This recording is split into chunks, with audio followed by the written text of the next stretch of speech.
Hello folks, we just thought we'd give you a little video on the plans for some of the future videos. By no means all of them, but some ideas what we've got. Nigel's got the list at the minute, and so we're looking at doing various wine making videos, including grapes. Yeah, grapes, making grape wines is quite interesting because it's slightly different to the procedure you use for fruit wines.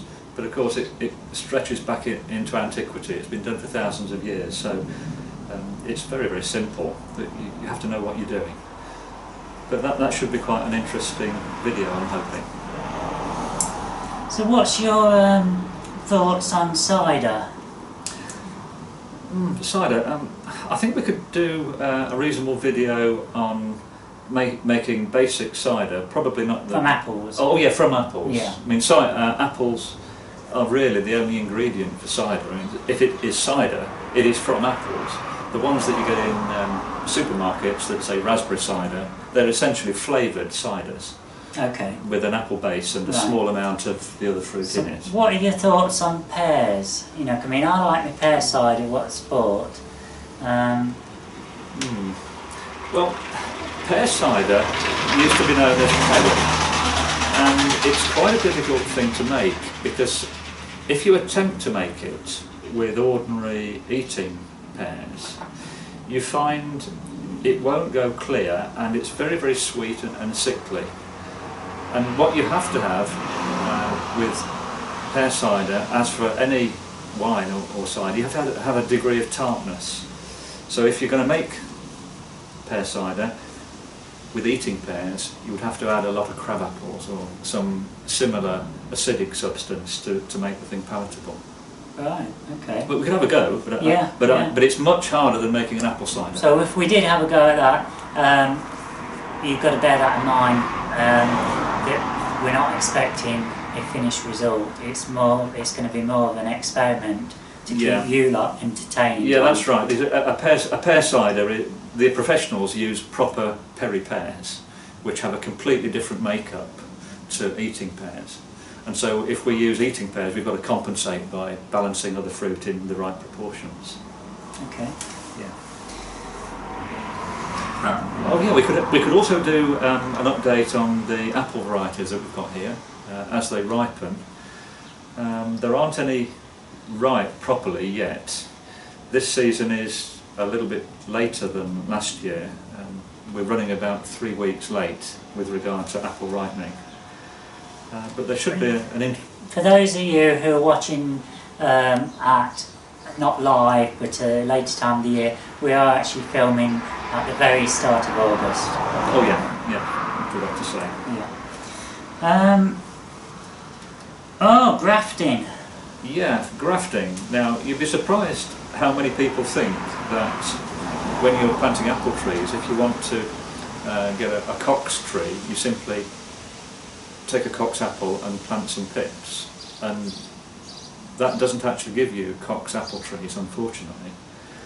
The way that you perpetuate a variety, the way that you clone a variety is to graft, which is essentially a way of doing a cutting, but grafting it onto artificial roots on a device which we call a rootstock. So joining a cutting to a rootstock. Now we do that in February, so we're hoping to do a video on that. Right, so we might possibly do one on apple tasting as well. But yeah, I like the sound of that. Yeah, but although it's very interesting for those taking part in the tasting, it's difficult to know how to describe you can't taste it, can you? You see, I'm being a chemist, I can tell you that certain flavours are certain compounds, but most people would not be able to recognise an aldehyde, for example, from a ketone or an ester or a 7-carbon carboxylic acid. So it's just Chinese. So we have to find everyday terms for comparing the flavours that we experience with things that you have actually experienced. So how would we? I don't know. Well, I think it's a difficult one, that is, because you would have to. I suppose you would have to.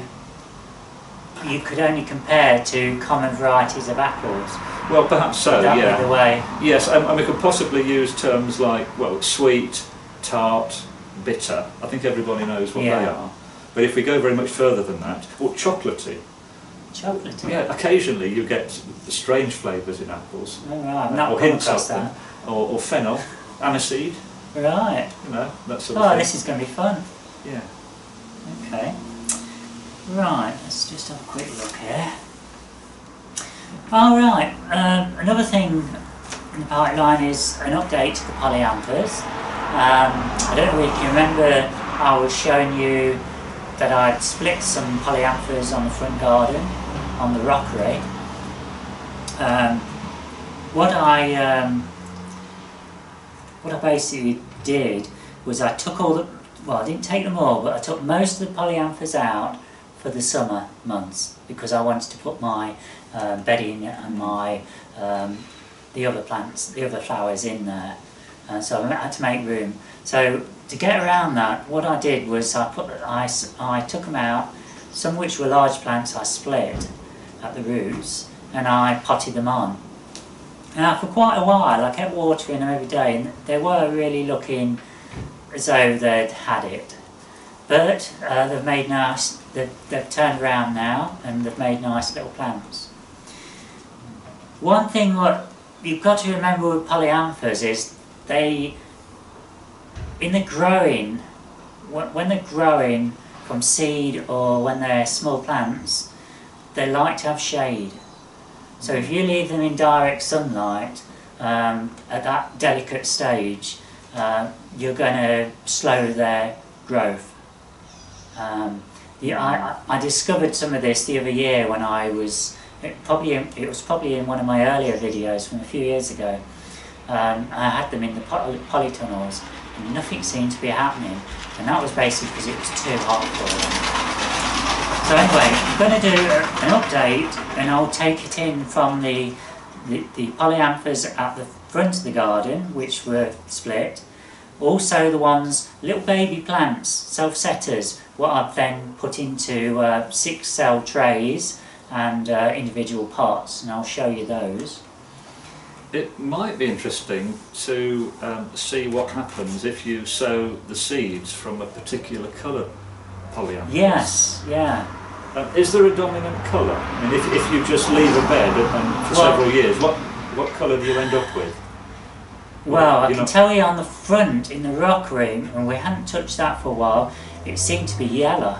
Yeah. Yellow seemed to be the predominant colour. Yeah. Now, as it turned out last year, it kind of looked nice during the early months of spring. But some reds and blues and that would have been nice. Yes. Yes. So we don't know. I've grown quite a few from seed this year, mixed. No idea what colours they're going to be. So there's going to be a lot of. Well, we're just not going to know. And then basically what we're going to have to do is next spring take some seed from the individual coloured plants. I think the next thing on the list is strawberry runners. Yes. Now I know you've got some updates to do on that. I used to know a person that worked on a strawberry farm, and he said, I don't know how true this is, but it was just what he said to me. He said that when you take strawberry runners, if you've got a plant there and it forms a runner there, you don't take that one, you take the next one. Have you come across that? So are you saying, yes, so you're saying at the end of the runner as such? You don't take the one that's adjacent to the parent plant. No, I've not heard that myself. Yeah, so I normally, yeah, what we should say is that a strawberry on one of these runners, it could send out 3 or possibly even 4 new strawberries, new potential plants off that wrong runner. Really, you should only take 1, maybe 2 at the most. I have in the past, I've taken them all. Yeah. And the plants have grown. But if you've got a lot, I mean, I've got probably about 200 plants left. I haven't bothered taking a lot of them this year. I've got the ones in the raised beds, and they're labelled up, different varieties, so I need to go through those, and hopefully the label, and this is something I should tell you about. If you're using the plastic labels, they both fade, even with a permanent marker pen, and they also go very brittle and if left outside. Yes, I've found with labelling, the best sort of label I use for trees is acrylic sheet, about 2 millimeters thick, cut into little pieces, and then I use a letter punch to punch the impression of the letters in there. If I use pen or pencil, surprisingly, even pencil will fade after a year or two. Yeah. It's astonishing. Yeah, I've noticed that, yeah.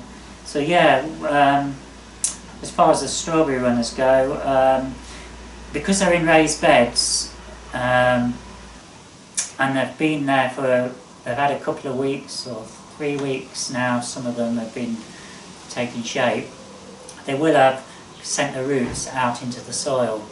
So what I can actually do with those, I will be able to snip them off and just put them in straight into a pot of soil ready for next year, for when probably be next spring when I'll put them into a final position or pass them on to other people. Oh yes, blight on tomatoes. Yes. We've been very disappointed this year because the recent damp weather, coupled with very warm evenings and hot days, has meant that some of our treasured tomato plants are covered in blight and the fruit's no good, and we're not going to get any fruit off many of the plants, which is a great shame. I don't know whether the tomatoes have actually caught the blight or they've got it off the potatoes, but who knows? No, and in my case, I made the mistake, what a lot of people do, try to put too many plants into one small raised bed, and they've all grown in very close to each other, and it's just caused that disease to spread very quickly. And it looks as though I've lost a whole bed of 12 plants plus 2 plants which were, the seed came from 50 years of growing from a couple of doors from me, who Nigel knows well. Luckily I've got a few of those plants in the greenhouse here, so perhaps we'll be able to keep them going till next year and onwards. Yeah, there's no blight in the greenhouse yet, luckily. No. Now I noticed the last thing on the list here is you've written down garden centres. Yes. What exactly is that?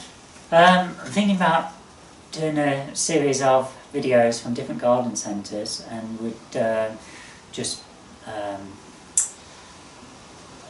look at some of the stuff, what they're growing at different times of the year, and how it could benefit people in the gardens or allotments, and the owners of the garden centre. Oh yeah, the owners, Perhaps we could maybe get permission even, even look at the various tools what are out there, and have a little discussion on whether it's on the benefits of buying, or the pitfalls of buying a cheap spade against one what's expensive. They would have information about that, wouldn't they? Because if because if you buy a cheap one, you take it back, and they'll have some knowledge of which ones get taken back.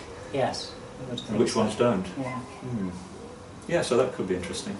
And obviously it would be nice to see, maybe if we could see how they work in a garden centre, behind the scenes. If we could persuade them to chat to us, that would be good. Yeah, so that's something we're looking at.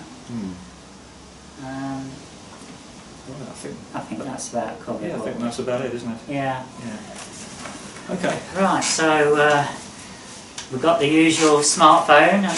I should state, I think I did this on the earlier video, we are using different camcorders now. I've got 3 devices now, so we are going to be experimenting with doing multi-angles videos, but they'll be probably more to do with flowers, and maybe, one thing we didn't mention, the horticultural show.